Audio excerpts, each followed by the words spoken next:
Hello friends and welcome to my channel statistics for all. आज के इस video में हम मैथमेटिकल एक्सपेक्टेशन चैप्टर के क्वेश्चन सॉल्व करेंगे। और फ्रेंड्स, ये इस चैप्टर का पार्ट 2 का वीडियो है। इससे पहले मैंने पार्ट 1 के वीडियो में इसके सम्स को कैसे सॉल्व करते हैं वो डिटेल में समझाया था। वहाँ पे भी हमने कुछ क्वेश्चन को सॉल्व किए थे।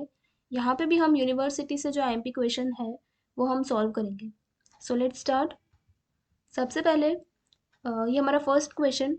For two independent variables X and Y, E of X is equal to 3, E of Y is equal to 2, V of X is equal to 1.2 and V of Y is equal to 1। यहाँ पे हमें दो independent variables का data दिया हुआ है, x and Y. तो दोनों की एक्सपेक्टेड वैल्यू दी है और दोनों के वेरिएंस भी दे दिए हैं। ठीक है, इन चारों को हमको यूज़ करके ये जो नीचे फाइंड करने के लिए हमें 7 इक्वेशन पूछे हैं, ये हमें सॉल्व करना है। इन सब को हम यूज़ करके इसे आराम से सॉल्व कर सकते हैं। फ्रेंड्स, ये क्वेश्चन एग्जामिनेशन व्यू पॉइंट से बहुत इंपॉर्टेंट है और साथ में ये बहुत इजी भी है। अगर एक एग्ज़ाम में ऐसा सम आ जाता है ना, तो आप बिल्कुल भी इसको छोड़कर मत आना, इसे लिख कर ही आना। ठीक है, तो हम वन बाय वन सारे 7 के 7 इक्वेशन सॉल्व करेंगे। आप एक भी इक्वेशन को मिस मत करना, क्योंकि हमें हर एक इक्वेशन में कोई नया पॉइंट देखने को मिलने वाला है। Okay, so first equation is E of X plus Y. यहाँ पे हमें ब्रैकेट में अकेला एक्स और अकेला वाई नहीं दिया हुआ रहेगा, साथ में दे देंगे प्लस करना रहेगा एक्स और वाई को, या फिर आपको माइनस भी करने के लिए बोल सकते हैं। तो first E of X plus Y, तो इसमें से हम ई ऑफ एक्स को अलग कर देंगे और ई ऑफ वाई को अलग कर देंगे, और बीच में प्लस की साइन थी तो इन दोनों के बीच में भी प्लस की साइन लगा देंगे। ओके, अब ई ऑफ एक्स की वैल्यू क्वेश्चन में है हमारे पास 3 और ई ऑफ वाई की वैल्यू 2, तो 3 + 2 आंसर आएगा 5। उसके बाद सेकेंड में E of X minus Y दिया हुआ है, यानी कि फिर से ई ऑफ एक्स और ई ऑफ वाई को अलग कर दो और बीच में माइनस की साइन लगा देंगे, तो 3 - 2 1 आ जाएगा। ठीक है, फिर थर्ड हमें बोला है ई ऑफ 2x + 3y। अब ये भी इम्पॉर्टेंट है, यहाँ पे सिर्फ एक्स और वाई नहीं दिया हुआ है, एक्स के साथ में 2 मल्टीप्लिकेशन में है और वाई के साथ में 3 मल्टीप्लिकेशन में है। तो यहाँ पे हमें क्या करना है, पहले एक्स के साथ में देखो 2 मल्टीप्लाई में है, तो पहले ये 2 को हम बाहर लिख देंगे, बाहर इसको निकाल देना है एज इट इज़। ओके, और फिर बच जाएगा ई ऑफ एक्स, तो 2 × ई ऑफ एक्स हो जाएगा, फिर बीच में प्लस की साइन है, एंड देन वाई के साथ में 3 मल्टीप्लिकेशन में है, तो 3 को पहले हम एज इट इज़ बाहर निकाल देंगे एंड उसके साथ में ई ऑफ वाई को मल्टीप्लाई कर देंगे। ठीक है, अब 2 × ई ऑफ एक्स की वैल्यू क्वेश्चन में 3 दी हुई है, तो 2 × 3 प्लस 3 × 2। ओके, तो दोनों का आंसर 6 आएगा, तो 6 + 6 आंसर आएगा 12। उसके बाद फोर्थ ई ऑफ 3x - 2, तो इसमें से भी पहले x के साथ में 3 मल्टीप्लाई में है, तो हमें उसको पहले एज इट इज़ बाहर निकालना पड़ेगा, तो 3 बाहर निकाल के मल्टीप्लाई ई ऑफ एक्स करेंगे। अब बीच में माइनस की साइन है तो माइनस लगा देते हैं, और फिर बाद में देखो 2 दिया हुआ है। अब 2 के साथ में कोई वेरिएबल नहीं है, यहाँ पे वाई नहीं दिया हुआ है, ये सिर्फ अकेला 2 है, यानी कि ये कांस्टेंट है। ठीक है, तो हमें कभी भी कोई भी कांस्टेंट का एक्सपेक्टेड वैल्यू पूछे ना, तो हमें डायरेक्टली इस तरह से लिखना है ई ऑफ 2। ओके, 2 को बाहर नहीं निकालेंगे, इस केस में हम डायरेक्टली ई ऑफ 2 लिखेंगे, और ई ऑफ 2 की वैल्यू 2 ही आएगी। जो भी नंबर ब्रैकेट में रहेगा ना, वही वापस से हमें नीचे सेम टू सेम लिख देना है। अगर यहाँ पे ई ऑफ 3 होता तो हम 3 लिखते, ई ऑफ 100 होता तो 100 लिखते, ई ऑफ 500 होगा तो 500 लिखेंगे।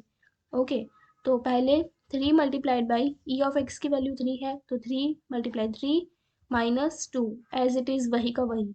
ओके, सो 9 - 2 7 आ जाएगा। फिर फिफ्थ में क्या बोला है, v ऑफ 5x + 2y। अब देखो 5 6 और 7 जो है वो वेरिएंस वाले क्वेश्चन है। अभी तक जो हम ऊपर 4 करे थे वो सारे एक्सपेक्टेड वैल्यू वाले क्वेश्चन थे, सब में ई ऑफ करके ही कुछ ना कुछ पूछा हुआ था, है ना। यहाँ पे वेरिएंस का क्वेश्चन है ये, तो इसमें थोड़ा सा इसको सॉल्व करने का तरीका अलग होता है। पहले एक्स के साथ में 5 मल्टीप्लाई में है, तो 5 को हमें बाहर तो निकालना ही है इसमें भी, लेकिन इसमें हम 5 का स्क्वायर करके बाहर निकालेंगे। ओके, वेरिएंस दिया हुआ हो तो स्क्वायर करके बाहर निकालना कोएफिशिएंट को, तो 5 का स्क्वायर 25 हो जाएगा, फिर मल्टीप्लाई वी ऑफ एक्स करेंगे, फिर बीच में प्लस की साइन है तो प्लस लिखेंगे, एंड देन वाई के साथ में 2 मल्टीप्लाई में है, तो 2 का स्क्वायर 4 हो जाएगा, and multiply V of Y. Okay, अब इसे हम लिख सकते हैं वी ऑफ एक्स और वी ऑफ वाई क्वेश्चन में वैल्यू दी हुई है हमारे पास, तो 25 × 1.2 प्लस 4 × 1, तो 30 + 4 आंसर आएगा 34। अब six number, V of 3x minus 2y। ये इंपॉर्टेंट क्वेश्चन है। इसमें वेरियांस हमें पूछा है, साथ में जो दोनों टर्म्स दिए हुए ना 3x और 2y, उन दोनों के बीच में माइनस की साइन है। तो माइनस की साइन से क्या अलग होता है वो मैं आपको बताऊंगी। पहले तो x के साथ में 3 मल्टीप्लाई में है, तो इसे हम स्क्वायर करके बाहर ले लेते हैं, 9 मल्टीप्लाई वी ऑफ एक्स हो जाएगा। ओके, अब बीच में जो माइनस की साइन है ना, कभी भी वेरिएंस का क्वेश्चन हो और दो टर्म्स के बीच में माइनस की साइन हो तो आपको माइनस नहीं लगाना है आंसर में, फिर प्लस लिखना है। ठीक है, तो प्लस लिख देंगे यहाँ पे। देखो फ्रेंड्स, ऊपर जो चारों क्वेश्चन थे ना वो सारे एक्सपेक्टेड वैल्यूज के थे। उन सब के बीच में फर्स्ट में और थर्ड में प्लस की साइन थी और सेकंड और फोर्थ में माइनस की साइन थी। तो जिसमें जो साइन थी हमने आंसर में एज इट इज़ वही साइन ली थी। प्लस की होती तो हम प्लस ही लेते थे ऊपर, और माइनस की होती थी तो माइनस ले लेते थे। लेकिन वेरिएंस में बीच में चाहे प्लस की साइन हो या माइनस की साइन हो, आपको आंसर में प्लस ही करना है वापस से। ये याद रखना, इसमें स्टूडेंट्स मिस्टेक कर देते हैं, माइनस करके आ जाते हैं, फिर उसका आंसर रॉन्ग हो जाता है। ओके, तो प्लस, फिर y के साथ 2 मल्टीप्लाई में है तो 4 हो जाएगा उसका square, 4 multiply V of y। So 9 multiply 1.2 plus 4 multiply 1, 8 sorry 10.8 plus 4, 14.8। ये भी हो गया। अब seventh, v of x plus 2y plus 5। अब यहाँ पे पहले x के साथ में कोई नंबर मल्टीप्लाई में नहीं है तो आप डायरेक्टली v ऑफ x लिख सकते हो, लेकिन एग्जाम में हम स्टेप बाय स्टेप आंसर लिखते हैं ना, तो उसमें x के साथ में यहाँ कुछ मल्टीप्लाई में नहीं है तो हम मान के चलेंगे कि 1 मल्टीप्लिकेशन में है। तो हम क्या करेंगे, 1 का स्क्वायर बाहर निकाल के और फिर मल्टीप्लाई v ऑफ x लिखेंगे। ओके, फिर बीच में प्लस के साइन, उसके बाद y के साथ में 2 मल्टीप्लाई में है तो 2 का स्क्वायर बाहर निकालेंगे, 4 हो जाएगा, 4 मल्टीप्लाई वी ऑफ y। और लास्ट में देखो सिर्फ 5 है, यहाँ पे भी सिर्फ कांस्टेंट दिया हुआ है, इसके साथ कोई वेरिएबल मल्टीप्लिकेशन में नहीं है ना, तो आपको क्या लिखना है, v ऑफ 5। ये तो ऊपर हमने किया था वैसा ही करेंगे, लेकिन ऊपर एक्सपेक्टेड वैल्यू देखो, इसके जस्ट ऊपर जो फोर्थ वाला क्वेश्चन है वहां पे हमने e ऑफ 2 का आंसर वापस 2 ही लिखा था। यानी कि ऊपर जहाँ पे ब्रैकेट में अगर 2 था तो हमने 2 ही लिख दिया था, उसमें ब्रैकेट में अगर 100 होता तो हम 100 ही लिखते। लेकिन जब भी आपको कांस्टेंट का वेरिएंस फाइंड करने के लिए बोले ना, तो उसका आंसर आपका जीरो ही आएगा। यहाँ पे v ऑफ 5 का आंसर जीरो आएगा। v ऑफ 6 बोला होता तो भी जीरो लिखेंगे, v ऑफ 10 या v ऑफ 100 या v ऑफ 1000 भी बोलेंगे तो भी हमें जीरो ही लिखना है। ओके, तो ये रूल दोनों के लिए, वेरिएंस और एक्सपेक्टेड वैल्यू के लिए, दोनों के लिए आपको ये दोनों के रूल याद रखने हैं। ओके, एग्जाम में मिस्टेक मत करना इसमें। तो पहले 1 मल्टीप्लाइड बाई 1.2 प्लस 4 मल्टीप्लाई 1, और v ऑफ 5 की वैल्यू जीरो हो जाएगी तो मैं जीरो यहाँ नहीं लिख रही हूँ ऐड करके। ओके, सो 1.2 प्लस 4, 5.2। तो ये सम यहाँ पे कंप्लीट हो गया। आई होप कि आपको ये समझ आया होगा। एग्जाम में इसी टाइप के इक्वेशंस आते हैं, आप इसे अब आराम से सॉल्व कर सकते हो। ओके, तो फ्रेंड्स, अगर अभी तक आपको वीडियो में कोई भी डाउट आ रहा है तो मुझे नीचे कमेंट बॉक्स में पूछ लीजिए। और फ्रेंड्स, अगर आपको ये वीडियो पसंद आ रहा है तो प्लीज़ इसे लाइक करना ना भूलें और मेरे चैनल को सब्सक्राइब ज़रूर करें ताकि आपको आने वाले वीडियोज़ के भी अपडेट्स मिलते रहें। So next question, a player tossed 4 coins, he received ₹800 if he gets 4 head. एक प्लेयर ने 4 कॉइन टॉस किए हैं, अगर चारों पे हेड आ जाता है तो उसको 8,000 रुपये मिल रहे हैं। Okay, then he receives 4,000 rupees if he get 3 heads. चार में से अगर 3 कॉइन पे हेड आ गया तो उसको 4,000 रुपये मिलेंगे।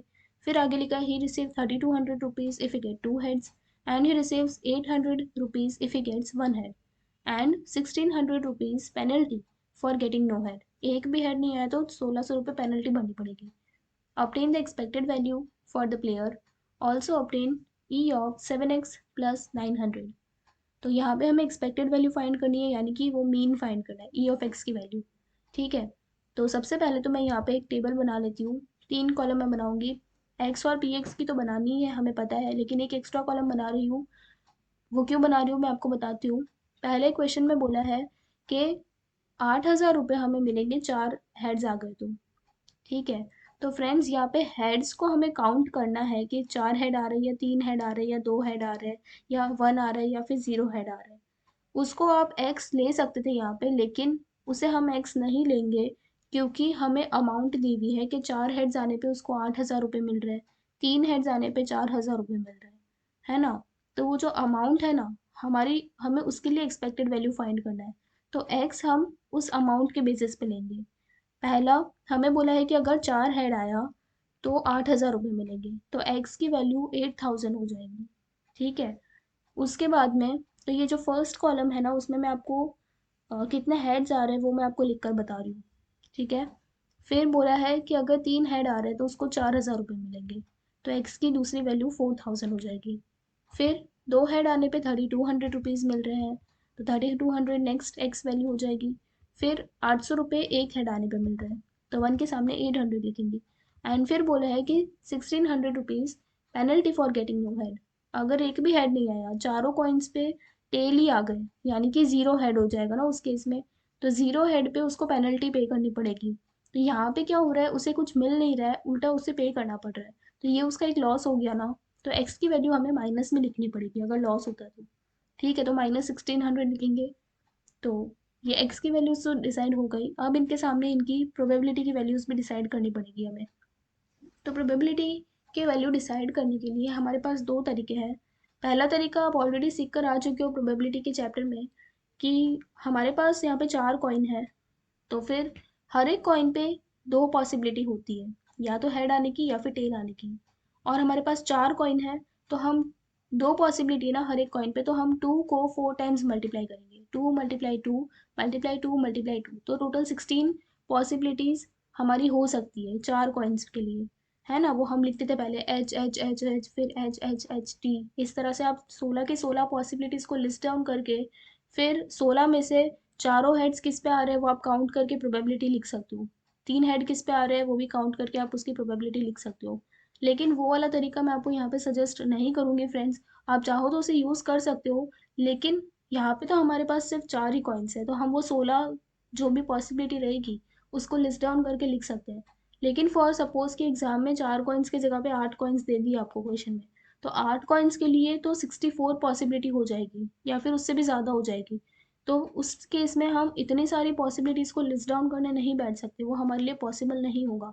तो उस केस में आप प्रोबेबिलिटी कैसे फाइंड करोगे, तो उसी लिए उसके लिए मैं आपको दूसरा तरीका बता रही हूँ।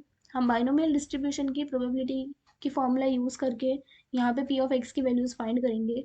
आप भी एग्जाम में वही तरीका यूज़ करो तो बेटर है। तो चलिए हम स्टार्ट करते हैं। प्रोबेबिलिटी की वो फॉर्मूला याद करो, P of X is equal to N C R P raise to R Q raise to N minus R. Okay, ये बाइनोमियल डिस्ट्रीब्यूशन की प्रोबेबिलिटी की फॉर्मूला है, ये आप सीख कर आ चुके हो, हम सिर्फ इसे रिपीट कर रहे हैं।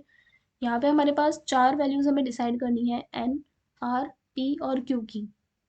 तो एन हमने यहाँ पे 4 कॉइन्स टॉस किए हैं, तो एन हम 4 ले लेंगे।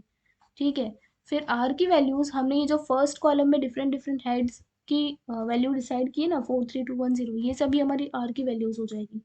ओके, उसके बाद पी की वैल्यू क्या होगी, तो पी यानी कि प्रोबेबिलिटी ऑफ सक्सेस और क्यू यानी कि प्रोबेबिलिटी ऑफ फेलियर।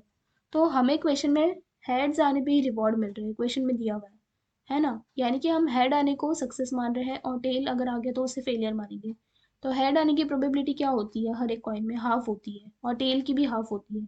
तो हेड की हाफ होती है, इसलिए पी की वैल्यू हाफ हो जाएगी, और टेल यानी कि प्रोबेबिलिटी फॉर फेलियर उसकी भी वैल्यू हाफ हो जाएगी। ठीक है, तो एन हो गया, एन पी और क्यू ये तो तीनों वैल्यूज फिक्स रहेगी, 4 हाफ और हाफ। लेकिन आर की वैल्यूज बदलती जाएगी हर एक प्रोबेबिलिटी की वैल्यू में। ठीक है, तो 4 3 2 1 0 हम चेंज करते रहेंगे उसकी वैल्यूज। सबसे पहले अगर एक्स 8,000 है, उसके सामने उसकी प्रोबेबिलिटी क्या आएगी, तो देखो 8,000 के लिए हमने आर की वैल्यू 4 डिसाइड की थी, यानी कि 4 हेड आ रहे हैं तभी हमें 8,000 रुपीज़ मिलेंगे। ओके, सो हम यहाँ पे आर की वैल्यू 4 लेंगे, तो पहले 4 हाफ रेस टू 4 कर देंगे और फिर वापस half raise to 4 minus 4। N भी 4 है, आर भी 4 है, तो 4 माइनस 4 0 हो जाएगा पावर में। ठीक है, तो पहले 4 की वैल्यू आएगी 1 multiplied by half raise to 4 है हमारे पास, तो हाफ रेस टू 4 की वैल्यू होगी 1/16। उसके बाद थर्ड वापस हाफ रेस टू वो 4 माइनस 4 0 हो जाएगा पावर में। तो कोई भी नंबर के पावर में 0 होता है तो उसका आंसर वापस 1 आता है, 0 नहीं आता है। ठीक है, तो इन तीनों को आप मल्टीप्लाई करोगे तो वापस 1/16 ही आएगा, तो कॉलम में लिख देता है 1/16। ठीक है, फिर सेकेंड एक्स की वैल्यू जब 4,000 है तो उसके लिए हमने आर की वैल्यू 3 अज्यूम की थी, तो फिर यहाँ पे पहले लिखेंगे 4C3, यानी कि 4 कॉइन्स में से 3 पे हेड आना चाहिए। 4C3 half raise to 3 half raise to 4 minus 3। So पहले 4C3 की वैल्यू होगी 4, फिर हाफ रेज टू 3 यानी कि 3 टाइम्स मल्टीप्लाई करो तो 1/8 हो जाएगा, एंड फिर 4 माइनस 3 जो है ना पावर में वो 1 हो जाएगा, तो हाफ रेज टू 1 वापस हाफ ही आएगा। ओके, सो 4 मल्टीप्लाई 1 मल्टीप्लाई 1 4, और नीचे 8 मल्टीप्लाई 2 16 हो जाएगा, तो 4/16 कॉलम में लिख दो। उसके बाद probability for x is equal to 3200, तो उसके लिए आर की वैल्यू 2 होनी चाहिए, यानी कि 4 कॉइन्स में से 2 पे हेड आना चाहिए, तभी 3200 रुपीज़ मिलेंगे। सो पहले 4C2 half raise to 2 and again half raise to 4 minus 2। Okay, so 4C2 की वैल्यू होगी 6, 6 multiplied by half raise to 2 है तो 1/4 हो जाएगा, और वो यहाँ पे भी वापस हाफ रेज टू 2 ही आएगा तो वापस 1/4 हो जाएगा, तो आंसर आएगा 6/16। इसे कॉलम में लिख देते हैं। फिर जब 800 है x की वैल्यू, तो उसके लिए हमने अज्यूम किया था कि 1 हेड आना चाहिए, r की वैल्यू 1 होगी, तभी 800 रुपये मिलेंगे। तो 4 में से एक पे हेड आना चाहिए, तो 4C1 half raise to 1 half raise to 4 minus 1, तो पहले 4C1 की वैल्यू होगी 4 multiplied by half raise to 1, वापस हाफ ही हो जाएगा, और यहाँ पे वापस हाफ रेज टू वो 4 माइनस 1 3 हो जाएगा, तो हाफ रेज टू 3 क्या होगा 1/8, है ना। तो इसे सॉल्व करो, आएगा 4/16, इसे भी कॉलम में लिख दो। फिर लास्ट में x जब -1600 है, तो उस केस में हमने क्या सोचा था कि हेड एक भी नहीं आएगा, यानी कि r की वैल्यू 0 होगी, तो चारों कॉइन्स में से एक भी बार हेड नहीं आया, तो 4C0 half raise to 0 and again half raise to 4 minus 0। So 4C0 की वैल्यू होती है 1, और फिर हाफ रेज टू 0 पावर में 0 है, यानी कि वो 1 ही होगा, 0 नहीं होता है, ठीक है। फिर हाफ रेज टू 4 1/16 हो जाएगा, तो इसका आंसर आएगा 1/16, इसे भी कॉलम में लिख दो। अब ये सारी प्रोबेबिलिटीज़ का आप टोटल करोगे ना, डिनोमिनेटर तो सब में सेम है 16, सिर्फ न्यूमरेटर्स को ऐड करो तो 1 + 4 + 6 + 4 + 1 16 आएगा, तो 16/16 वापस से टोटल जो प्रोबेबिलिटी का रहेगा वो 1 ही आएगा, और हमें पता है कि टोटल ऑफ प्रोबेबिलिटी हमेशा 1 ही रहता है। ओके, सो ये इस तरह से यहाँ पे आपको x और px की वैल्यू निकालनी है। प्रोबेबिलिटी की वैल्यूज़ आप इसी तरीके से निकालो ना, ये फॉर्मूला यूज़ करके बाइनोमियल डिस्ट्रीब्यूशन की, तो वो बेटर तरीका है, क्योंकि अगर 4 से ज़्यादा कॉइन्स या कम कॉइन्स भी अगर क्वेश्चन में आ जाते हैं, तो आप ये फॉर्मूला यूज़ करके आराम से p ऑफ x की सारी वैल्यूज़ निकाल सकते हो, ठीक है। अब हमें क्वेश्चन में एक्सपेक्टेड वैल्यू फाइंड करने के लिए बोला है, एक्सपेक्टेड वैल्यू यानी कि e ऑफ x, तो उसके लिए हमें एक और कॉलम बनानी पड़ेगी x multiplied by p of x की, तो x और मल्टीप्लाई p ऑफ x कर दो, तो सारी वैल्यूज आ जाएगी। पहले 8000 मल्टीप्लाई 1/16 आएगा 500, फिर 4000 मल्टीप्लाई 4/16 आएगा 1000, 3200 मल्टीप्लाई 6/16 1200, 800 मल्टीप्लाई 4/16 200, फिर -1600 मल्टीप्लाई 1 डिवाइड बाई 16, तो इसका आंसर माइनस में लिखेंगे 100, माइनस में आ सकता है, ओके। तो अब इन सब का आप टोटल करो, तो पहले जो चार वैल्यूज़ है 500 + 1000 + 1200 + 200, इन चारों का टोटल 2900 आएगा, और लास्ट में -100 होगा, तो 2900 में से 100 माइनस हो जाएगा, तो आंसर आएगा 2800, ठीक है। तो ये आ गया हमारा एक्सपेक्टेड वैल्यू का आंसर, हम इसे लिख देते हैं नीचे। ई ऑफ एक्स की वैल्यू की फॉर्मूला क्या होती है, summation of X multiply P of X is equal to 2800, ठीक है। एक और चीज़ क्वेश्चन में पूछी है, अभी क्वेश्चन ख़त्म नहीं हुआ है, ई ऑफ 7x + 900, ये भी हमें फाइंड करना है, तो इसे तो हमें सॉल्व करना आता है, हमने अभी लास्ट सब में सीखा है कैसे करते हैं। पहले x के साथ 7 मल्टीप्लाई में है, तो 7 को हम बाहर लिख देंगे और मल्टीप्लाई ई ऑफ एक्स कर देंगे, ओके। फिर प्लस करके 900 अकेला नंबर दिया हुआ है, यानी कि वो कांस्टेंट है ना, तो हम ई ऑफ 900 लिखेंगे, ठीक है। तो 7 multiplied by 2800 plus E of 900 की वैल्यू एज इट इज़, जो ब्रैकेट में नंबर था 900 वही आ जाएगा फिर से 900, तो आंसर आएगा 20,500। तो ये सब भी यहाँ पे कंप्लीट हो गया। आई होप कि आपको ये भी समझ आया होगा फ्रेंड्स। अभी तक आपको वीडियो में कोई डाउट आ रहा है तो मुझे नीचे कमेंट बॉक्स में ज़रूर पूछिए, okay. So now this is our third question. 10,000 tickets are each of rupees 1 are sold in a lottery. There is only one ticket in the lottery bearing a price of 8,000 rupees. A person is having one ticket of the lottery. Find his expectation. यहाँ पे हमें बोला है कि 10,000 tickets lottery में बेची गई है एक एक रुपए में, और सिर्फ उसमें से 10,000 टिकट्स में से सिर्फ एक ही टिकट में हमारे प्राइस दिया हुआ है 8,000 रुपीज़ का, और एक पर्सन के पास एक टिकट है, तो उसकी एक्सपेक्टेशन फाइंड करनी है, यानी कि एक्सपेक्टेड वैल्यू फाइंड करनी है, ई ऑफ एक्स की वैल्यू।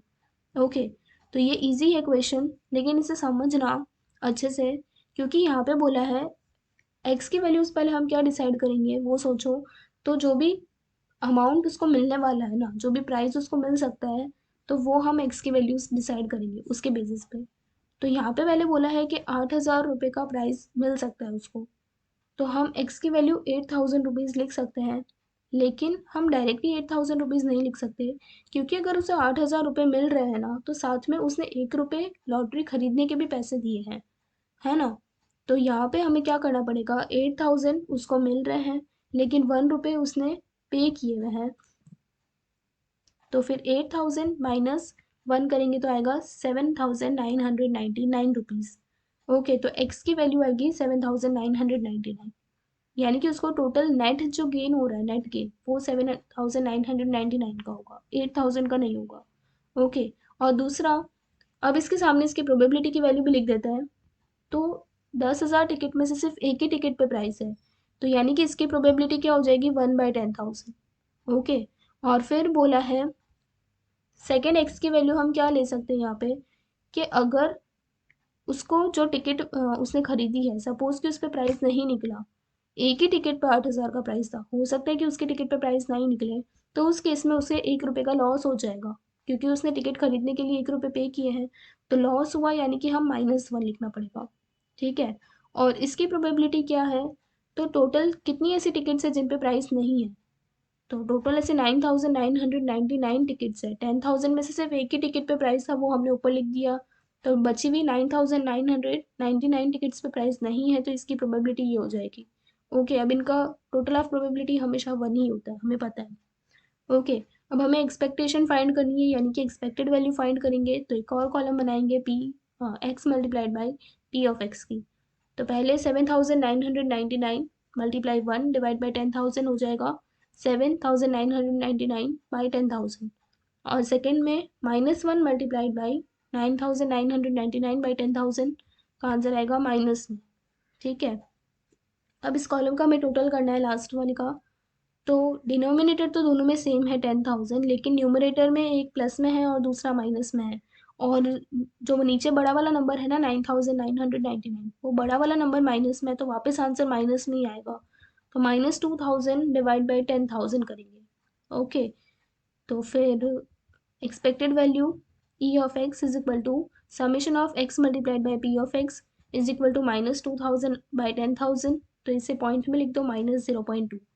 तो ये एक्सपेक्टेड वैल्यू इसकी माइनस में भी आ सकती है, आप ये मत सोचना कि आपका आंसर रॉन्ग आया है, ये आंसर पॉसिबल है। ठीक है, तो ये सब भी यहाँ पे कंप्लीट हो गया। आई होप कि आपको ये भी समझ आया होगा। अब फ्रेंड्स, एक क्वेश्चन मैं आपको दे रही हूँ, जिसका आंसर आपको मुझे नीचे कमेंट बॉक्स में लिखकर बताना है, फिर मैं आपको बताऊंगी कि आपका आंसर राइट आ रहा है या नहीं आ रहा है। So now this is your question. ये सेम जो हमने फर्स्ट क्वेश्चन किया था उसी टाइप का क्वेश्चन है, जहाँ वो वहाँ पे जहाँ जो मैंने आपको रूल्स बताए थे, वो सारे रूल्स यहाँ पे भी अप्लाई करके इसका आंसर, सभी के आंसर, पाँचों के पाँच क्वेश्चन का आंसर मुझे नीचे कमेंट बॉक्स में लिखकर बताइए। मैं आपको बता दूंगी कि आपका आंसर राइट आया है नहीं आया, मुझे पता चलेगा कि आपको ये मेथड कितनी समझ आई है। ओके, सो फ्रेंड्स, अगर आपको ये वीडियो पसंद आया हो तो प्लीज़ इसे लाइक कर दीजिए, और अभी तक आपने मेरे चैनल को सब्सक्राइब भी ना किया हो तो प्लीज़ इसे जल्दी से सब्सक्राइब कीजिए, ताकि आपको आने वाले वीडियोज़ के भी अपडेट्स मिलते रहें। Thank you.